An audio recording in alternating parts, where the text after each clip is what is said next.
মাটিতে লাগিয়ে দিয়েছি মানি প্ল্যান্ট গাছটা। কিভাবে এই ডিজাইনটা করলাম।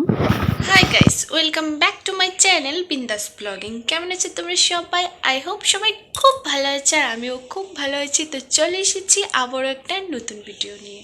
তো ভিডিওটা শেষ পর্যন্ত সবাই দেখো এবং চ্যানেলে নতুন হয়ে থাকলে অবশ্যই চ্যানেলটা সাবস্ক্রাইব করে দিও। তো আজকে ছিল সানডে, আর তোমরা সবাই জানো সানডেতে আমার ড্রয়িং ক্লাস থাকে। তো আমার স্টুডেন্টস চলে এসেছে, আমি ওকে ড্রয়িং করেছি। তো এই যে ফার্স্টে ওকে আমি একটা ড্রয়িং দিয়ে দিয়েছি, দেন ও এটা দেখে দেখে কমপ্লিট করছে ফোন থেকে দেখে দেখে। আর তোমাদের সাথেও আমি শেয়ার করে দিচ্ছি। তো তারপর এটা কমপ্লিট করার পর ওকে আমি আবার আরেকটা ড্রয়িং দিয়ে দেব। তো সবটাই তোমাদের সাথে শেয়ার করব। আর আজকে তোমাদের সাথে আমি আরেকটা জিনিস শেয়ার করব। তো চলো ভিডিওটা শেষ পর্যন্ত দেখো, এবং চ্যানেলে নতুন হয়ে থাকলে অবশ্যই চ্যানেলটা সাবস্ক্রাইব করে দেবে। তো এই যে দেখো ওকে আমি আরেকটা আর্ট দিয়ে দিয়েছি, আর সাথে দেখো মাশরুমের যে ড্রয়িংটা ছিল ওটাও কমপ্লিট করে নিয়েছে। তো চলো ভিডিওটা শেষ পর্যন্ত দেখতে থাকো।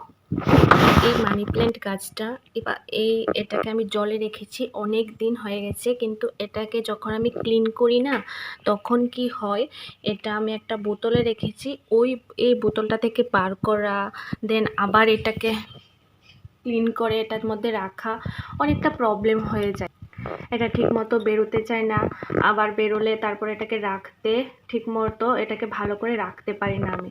সেই জন্য আমি এখন কি করব, এটাকে মাটির মধ্যে অন্য আরেকটা পট এনেছি। তো ওইটার মধ্যে মাটিতে আমি এখন এটাকে রাখবো। আর এই গাছটা এই পটটাকে যদি আমি ঠিকমতো ক্লিন করতে না পারি, ঠিকমতো ক্লিন না হয়, তাহলে এটা গাছটার মধ্যে অনেকটা প্রবলেম হয়ে যায়। গাছে অনেক প্রবলেম দেখা দিয়েছে। দেখো আমি তোমাদেরকে দেখাচ্ছি, গাছটা এতটা সুন্দর ছিল কি বলবো। আর এখন দেখো পাতাগুলো ছিঁড়ে ছিঁড়ে যাচ্ছে, এখানে নতুন পাতা হয়েছে কিন্তু এটা কীরকম হয়ে যাচ্ছে।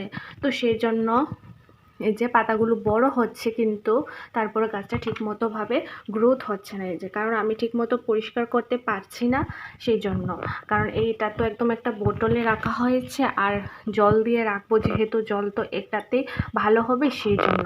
কিন্তু এই যে আমার যে এটা লাকি ব্যাম্বু গাছটা, আর এই লাকি ব্যাম্বু গাছটা কিন্তু খুব ভালোভাবে ক্লিন করা যায়। আর গাছটা যেরকম আমি এনেছিলাম তার থেকে পাতাগুলো অনেকটা ভালো হয়েছে।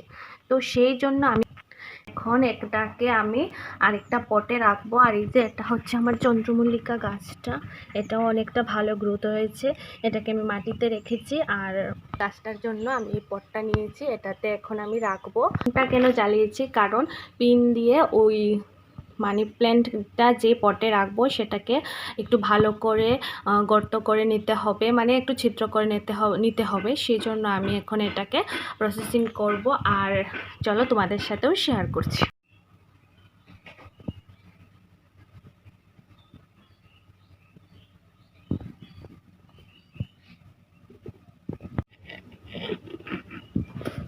যে দেখো আমি অনেকগুলা ছিদ্র করে নিয়েছি, আর এটা কিন্তু বেশি একটা বড় না। এই যে দেখো অনেকগুলো, এই যে দেখা যাচ্ছে। তো তো এখন আমি কি করব, এটার মধ্যে মাটিগুলা ভরবো, তারপর মানি প্ল্যান্টটা এটাতে আমি একটু ডিজাইন করে দেব। তো তারপর তোমাদের সাথে আবার দেখা হচ্ছে। তো চলো ভিডিওটা শেষ পর্যন্ত দেখো। তো এই যে পুরোপুরি গাছটা আমার এই পটটাতে লাগানো কমপ্লিট হয়ে গেছে। আর কেমন হয়েছে সেটা অবশ্যই তোমরা কমেন্ট করে জানাবে। তো ভিডিওটা এই পর্যন্তই, দেখা হচ্ছে নেক্সট আরেকটা ব্লগে। আর কিছুদিন বাদে এটার আপডেট আমি তোমাদেরকে দিয়ে দেবো কীরকম লাগছে। ঠিক আছে, টাটা বাই বাই।